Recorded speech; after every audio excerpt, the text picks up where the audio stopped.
Welcome back to the Healing Voice Podcast. This is Lance Howard, your host, and this is Bible Redefined number 3, titled, God is One, the THV version of Deuteronomy chapter 6, verses 4 through 5. This passage is stating that God, better translated as the great I am, is one, meaning the one and only. The idea that you and God are separate is an illusion.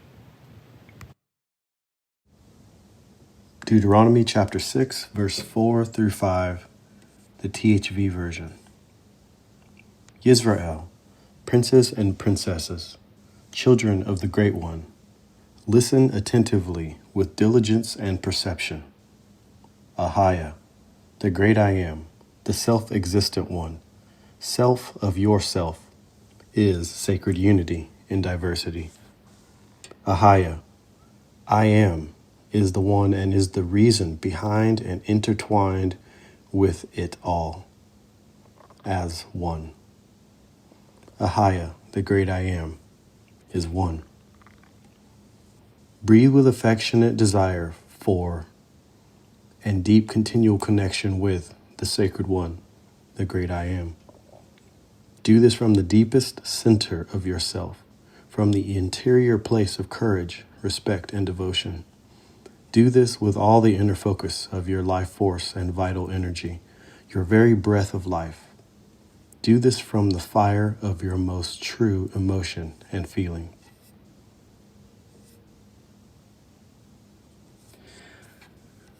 So this passage typically is translated something like this. Hear, O Israel, the Lord our God is one Lord, and you shall love the Lord your God with all your heart and with all your soul and with all your might. The commentary for the passage reads, Ahia is the name that was revealed to Moses in Exodus 3, which you can listen to on the previous podcast and you can read at the website. Ahia means I am. It is pure consciousness and pure awareness. The truth, that which we call God, is one, stable, sure, and true. Untruth, mistruth, lies, narratives, perspectives, perceptions are many. They are unstable and they are fleeting, always changing. Our world is full of confusion due to the illusion of separation and the paradox of diversity in our three-dimensional existence. Our highest aim in this life is to pursue that from which we exist, that which we are. This passage is stating that God is one, meaning the one and only. The idea that you and God are separate is an illusion within the mind. The concept that differences means otherness is false. There's only one.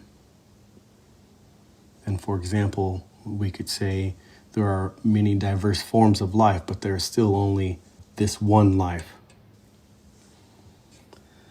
That from which you exist is the I am, the one we have called God. To miss this truth is the foundational cause of all our mistakes and pains in this world. The ancient proverb is true. The truth will set us free. And that comes from John chapter 8, which I have retranslated and you have access to on the website. It is also recommended that you see Psalm 91, the secret place. You have to have the THV Silver membership to see that.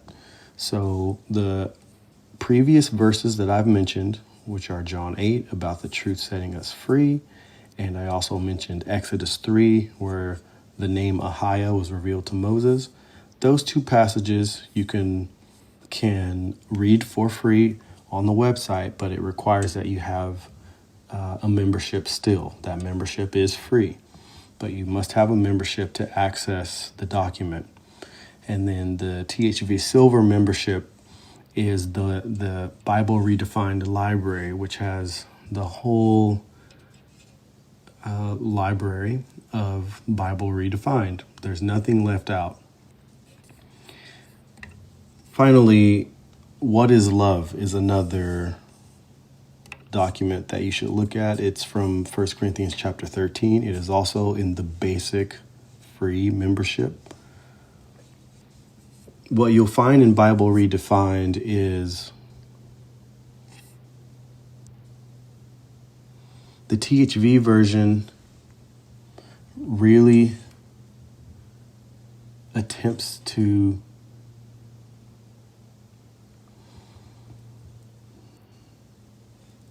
extract the deep poetic meaning of the ancient languages.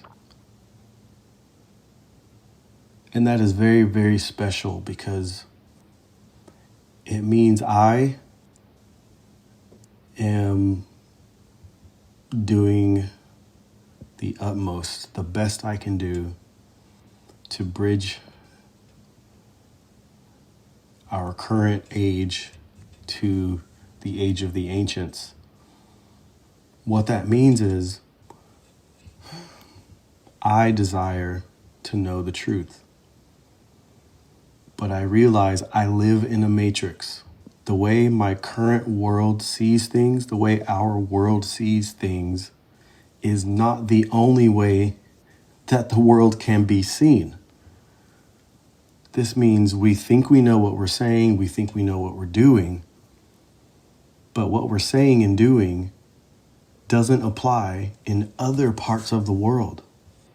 So when we talk about God or life and death or love, or we try to talk around these types of concepts, we must know that our language is our language only.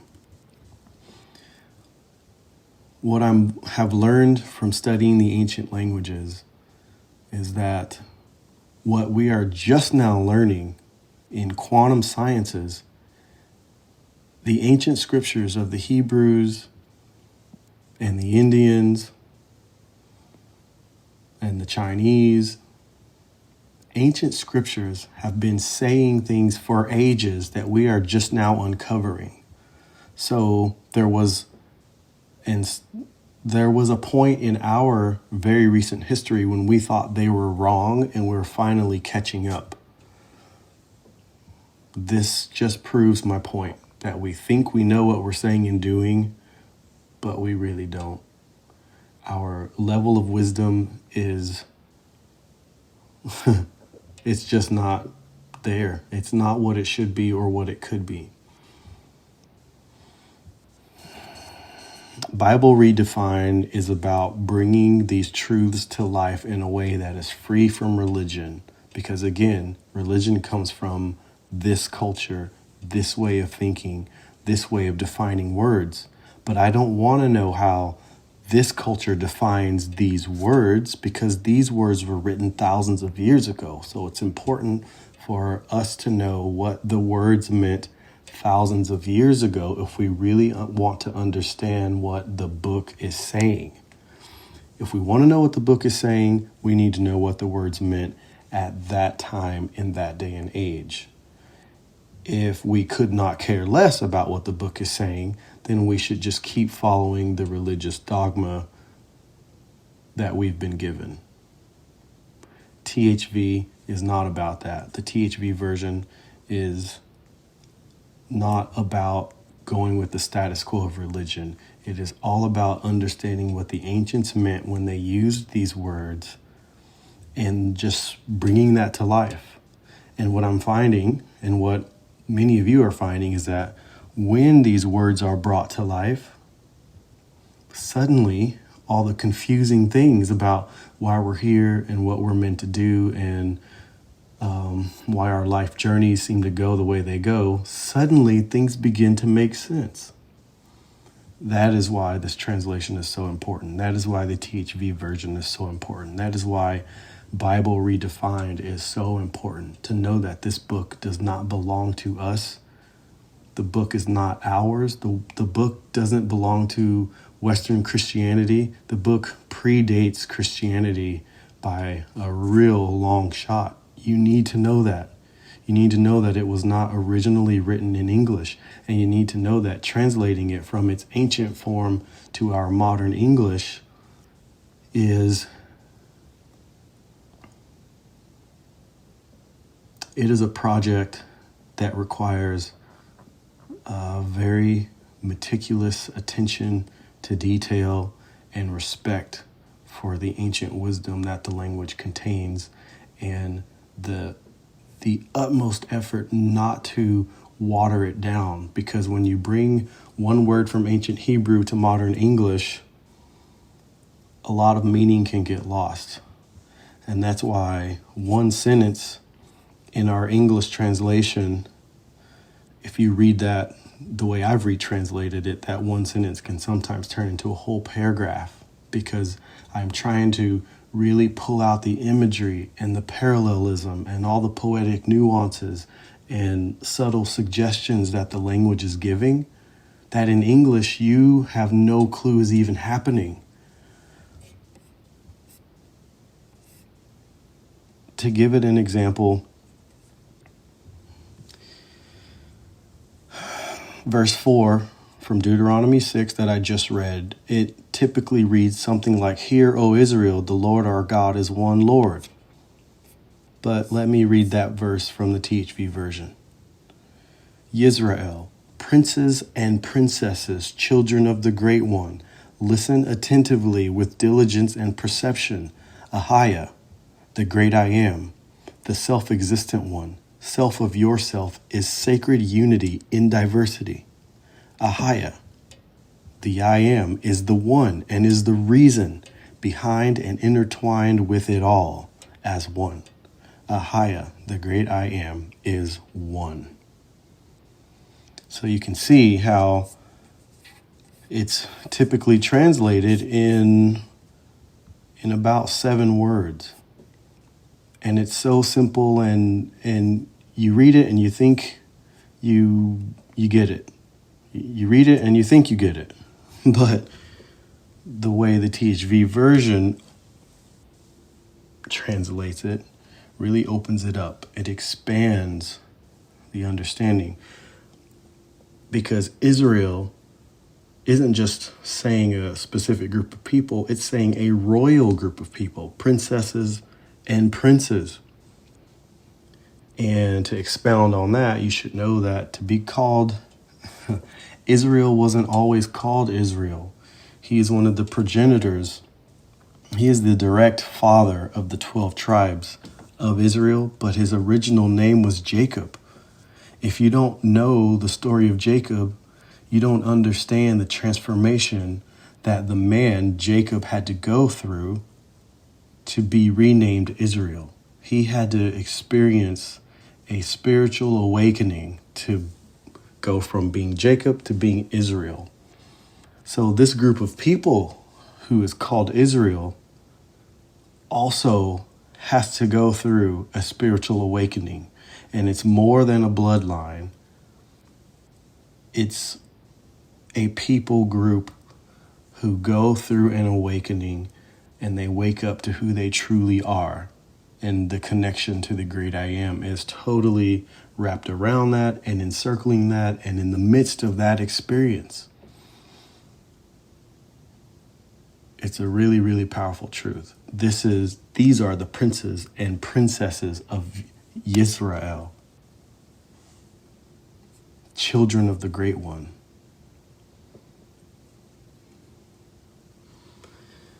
And furthermore, the next verse typically reads something like, "You should love God with all your heart and all your soul and all your might." Okay, that sounds, it sounds reasonable. But how do I love God with all of my heart and all of my soul and all of my might? And what is my soul anyway? What does it mean to love God with all of my might? Good translating should help us draw these things out. But our typical translations are very watered down, poorly done, and only give us some preconceived notions that our Western dogma has handed to us. Okay, so verse 5 from the THV version says, breathe with affectionate desire for and deep continual connection with the sacred one, the great I am. Do this from the deepest center of yourself, from the interior place of courage, respect, and devotion. Do this with all the inner focus of your life force and vital energy, your very breath of life. Do this from the fire of your most true emotion and feeling. And there it is. You have a deep explanation of what it means to love God or to love the great I am. It's connected to how you breathe. When you are affectionate with someone, there's a certain feeling within you. There's a certain way you begin to breathe. There's a deep connection, and that connection plays out even in your body. Your body responds. There's feeling. There's devotion. There's an interior place within you where you feel courage and you feel respect. It is from that place that you muster up this affectionate desire. And all your inner focus comes into alignment, right? When you are devoted to someone or to something, or you're affectionate or passionate with something or someone, all your inner focus, all of your life force, your vital energy comes into the zone where no distractions can get in.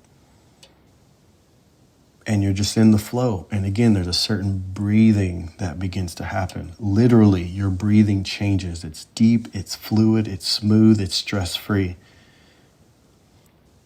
And this is the fire of your most true emotion and feeling. And some of us hardly or barely know what this true emotion and feeling is even like. But that's why you're here. That's why you're reading this. It is helping you get in touch with who you truly are, what you're truly about, what kind of power, what kind of fire really exists within you. If your life is boring and just not exciting, then you've got your attention on the wrong things. Those things are not calling you to this deep passion. This scripture from Deuteronomy 6 is clearly saying that there's something about the great I am that will pull this affectionate desire and this deep continual connection and this inner courage and respect and devotion and this fire of true emotion and feeling. The great I am draws that out of you in its truest form. You have looked for it in other people and in other things. And the things are money, jobs, status of whatever shape and form you can find it in. Drugs, alcohol, sex. You've tried to find this type of passion and desire that really fuels you and really feels like it's part of you and moves you from the inside. You've searched around you because that is the true call of your soul. That is the reason you're here, is to find that. But you must realize that only the great I am can offer that. And the great I am comes from within. That's why this affection comes from the deepest center of yourself. That's the way it was translated. Do this from the deepest center of yourself, from the interior place of courage, respect, and devotion, with all the inner focus of your life force and vital energy, your very breath of life. Do this from the fire of your most true emotion and feeling. That means all of this comes from within you. You've been looking around at the world thinking that this kind of passion and desire will come from other things and other people. And that is false. That is a lie. You will trip and stumble and fall and fail over and over and over again until you see that nothing outside of you will ever satisfy. What you're looking for comes from within. The title of this document is God is One. And what we're saying here is that The idea of you being separate from the great I am is an illusion. You appear to be different, but that doesn't mean you're separate. Our world is full of confusion due to the illusion of separation and the paradox of diversity in our three-dimensional existence. Our highest aim in this life is to pursue that from which we exist, that which we are. This passage is stating that God is one, meaning the one and only. The idea that you and God are separate is an illusion within the mind. The concept that differences means otherness is false. There is only one. That from which you exist is the I am, the one we have called God. To miss this truth is the foundational cause of all our mistakes and pains in this world. The ancient proverb is true. The truth will set us free. Thanks for listening to the Healing Voice podcast. I want to add that the illusion of separation is a foundational part of the human experience and the pathway to our awakening. This is why other passages that may allude to separation from God, quote unquote, are not contradictions. Illusions are founded in our belief systems. This means separation is an issue of our thinking and the condition of our hearts and is simultaneously an illusion. The great I am, life itself, uses our illusions to lead us home. Feel free to email me at thvtv@protonmail.com. If you'd like to make an appointment for a Bible Redefined Q&A, you can sign up for that on the website. THV is also on Twitter, Instagram, YouTube, Bitchute, and library.tv. That's lbry.tv. If you'd like to support the work of THV, you can send a donation. I'll leave the links in the description. Thanks for listening, and tell someone about THV today.